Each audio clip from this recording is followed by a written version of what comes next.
I've done everything that they told me to do. I've taken numerous long walks listening to music and podcasts, anything to get me out of my head. I've gotten back in the gym and focused on my physical fitness, lifting weights, doing cardio. I've even taken fitness classes like yoga and Pilates. I've gone hiking and swimming, anything in pursuit of those sweet, sweet endorphins, because it's impossible to be sad when you have endorphins coursing through your body, isn't it? I've gotten outside in the sunshine and absorbed that vitamin D. I have literally touched grass. I have done my absolute best to look around and to appreciate the beauty of nature all around me. I've traveled and gone to new places because a change of scenery is supposed to be so healing. And do you remember that scene in Family Guy when Brian's talking to a therapist and he's saying that he feels like he's trapped in his own life? And then the therapist tells him that he's too inwardly focused, and so he should try volunteer work as a means of focusing on others outside of himself. I've tried that too.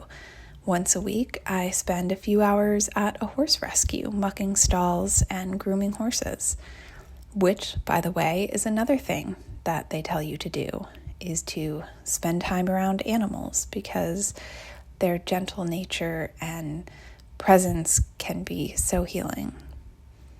I've also engaged in some less healthy coping mechanisms like retail therapy. Lots and lots of retail therapy. More retail therapy, honestly, than is advisable. And alcohol. More alcohol than is advisable. And after a year of exercise and volunteering and those less healthy coping mechanisms, I've come to the conclusion that none of them work worth shit. Hello, gentle friends. My name is Gina Dominique, and it has been a minute. As I'm filming this video today, it is October 1st, 2025, and my dad passed away on October 2nd, 2024. So it's been a year. And as you heard in the introduction, it's been a rough year.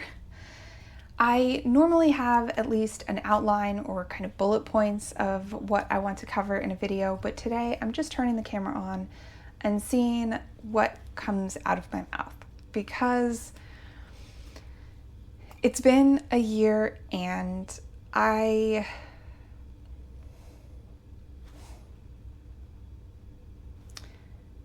let's start with this.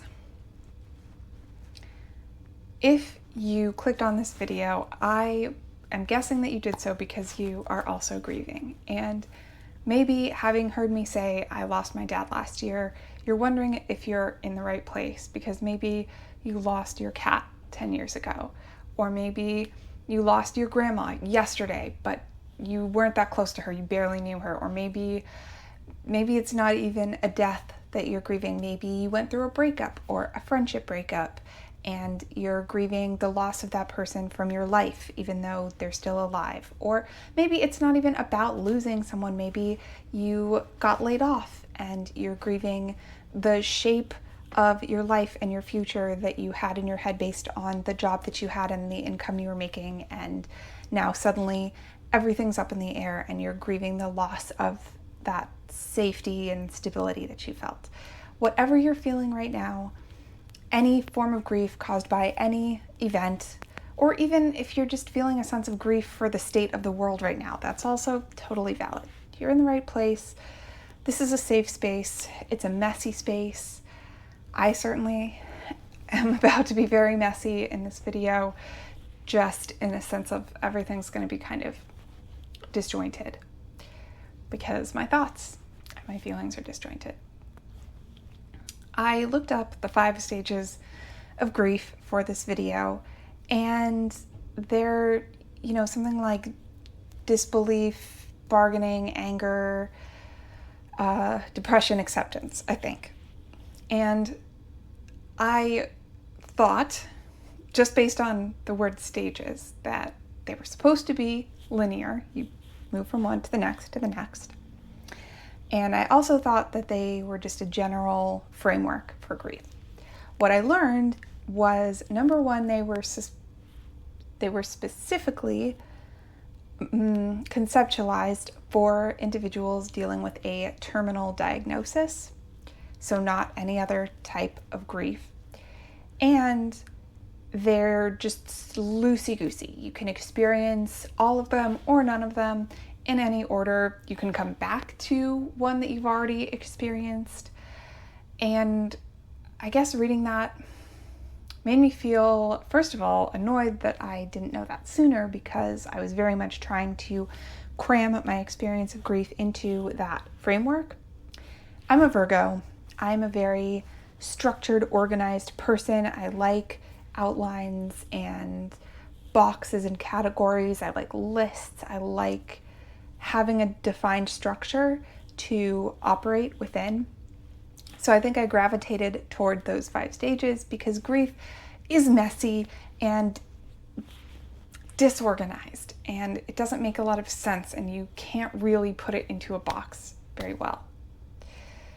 So at one point, like 2 or 3 months after my dad passed, I had a session with my mom and her therapist, and I asked the therapist how I know that I'm moving through grief.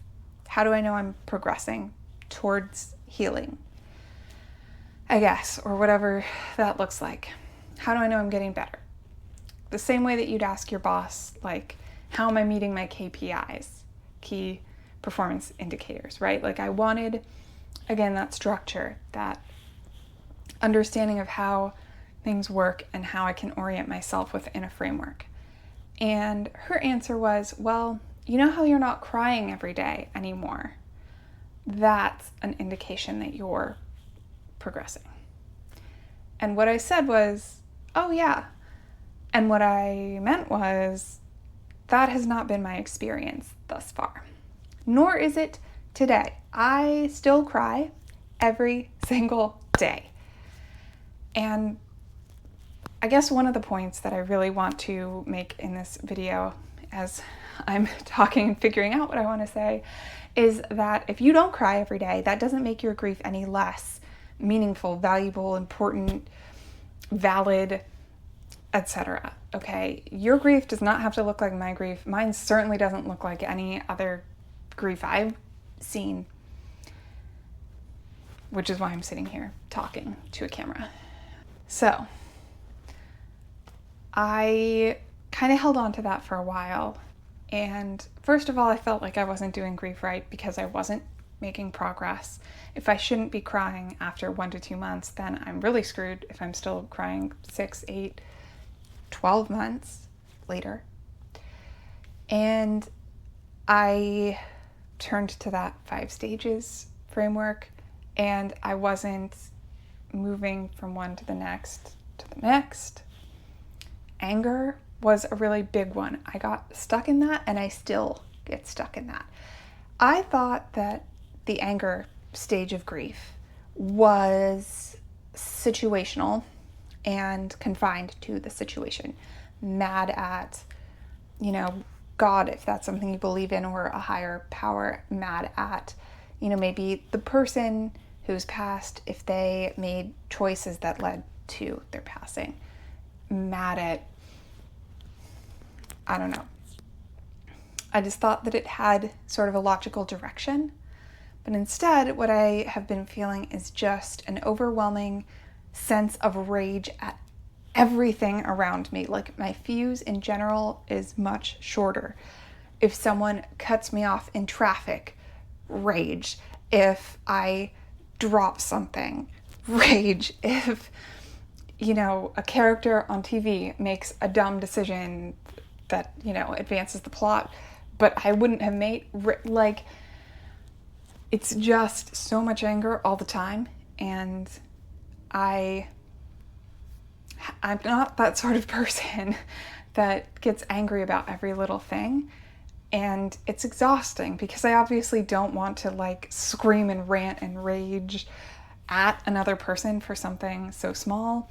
I obviously can't be a rage maniac at work. So it's having to manage that emotion, recognize that it's coming from the grief, and find an outlet for it. I've gone on a tangent.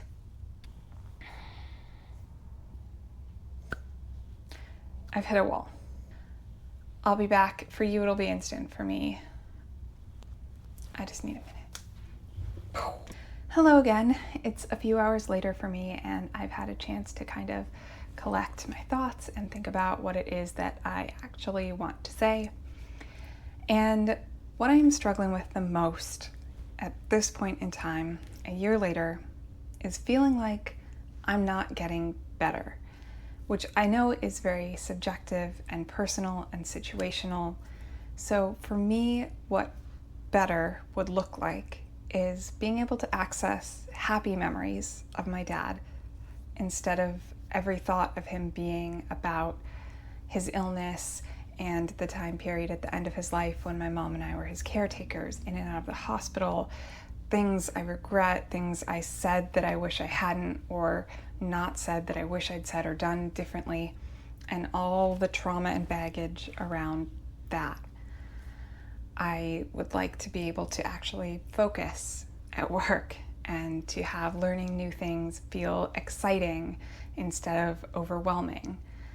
And I would love to be able to go back to the creative pursuits that I enjoy the most, which is writing and photography. Not that video isn't fun, but I miss those other things, and I feel like a part of myself that could do them and took joy in them is still broken because I can't, if that makes sense. And as a super type A, tightly wound perfectionist Virgo, I feel like I'm doing all my homework and still failing the class. And that is really hard. On top of that, I feel like there's this expectation on me from the world around me, I guess, that, okay, it's been a year, so you should be better by now. Or if not fully healed, or whatever you want to say, fully recovered, fully, I don't know if over it is the right word, because do you ever really get over a grief this big? But I should be further along, more functional, more like mentally and emotionally stable than I am. If it was like a physical ailment, right? It's like I'm taking my medicine, I'm doing my physical therapy, I'm changing the bandages, whatever. I'm doing the things. It just isn't making a difference. And that is so frustrating. On top of all of that, and I'm sure that you've heard this too, I keep hearing from everybody that time heals everything. Time. You just need to give it time.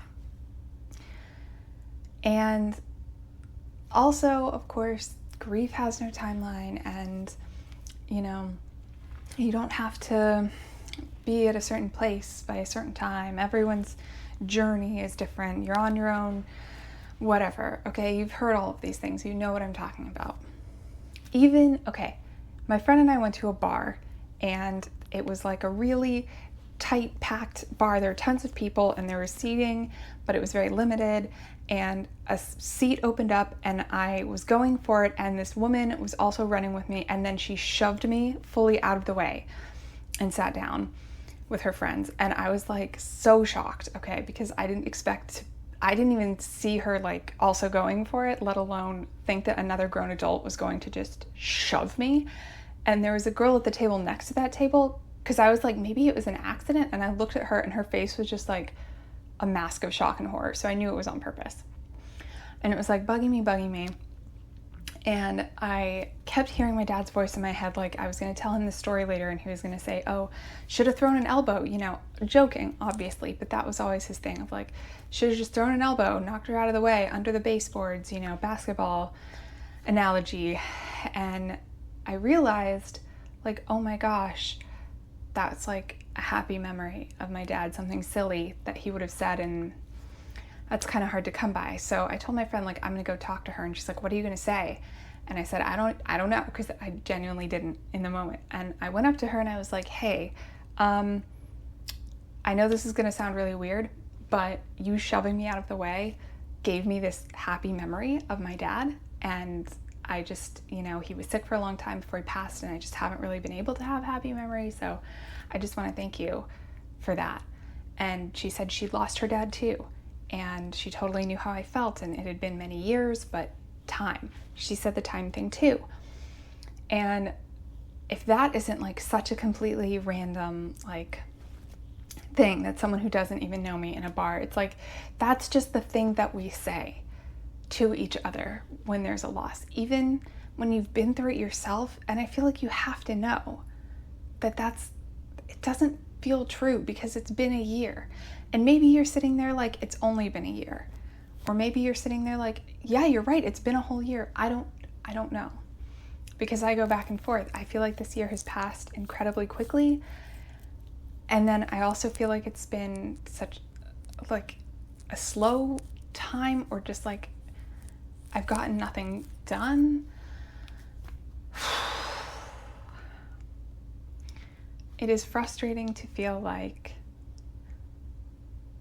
everyone has this shared vision, thought process, understanding of how a thing works, and then you go to do it and your experience is completely different, and they're all expecting the same outcome for you, and you're expecting that outcome for you, and then you're not getting it. And so I guess I'm just making this video in case there's anyone else out there who needs to hear that you don't have to experience grief one way or a collection of ways that sounds similar to what other people have experienced. The thing about time, I couldn't tell you from where I'm sitting right here today. I feel like that's a completely made up lie. It's a thing that we say because what else can you say? Like, it's gonna hurt and be horrible forever. That's not very uplifting, but maybe that's the truth. Maybe we just need to be honest with each other so that we can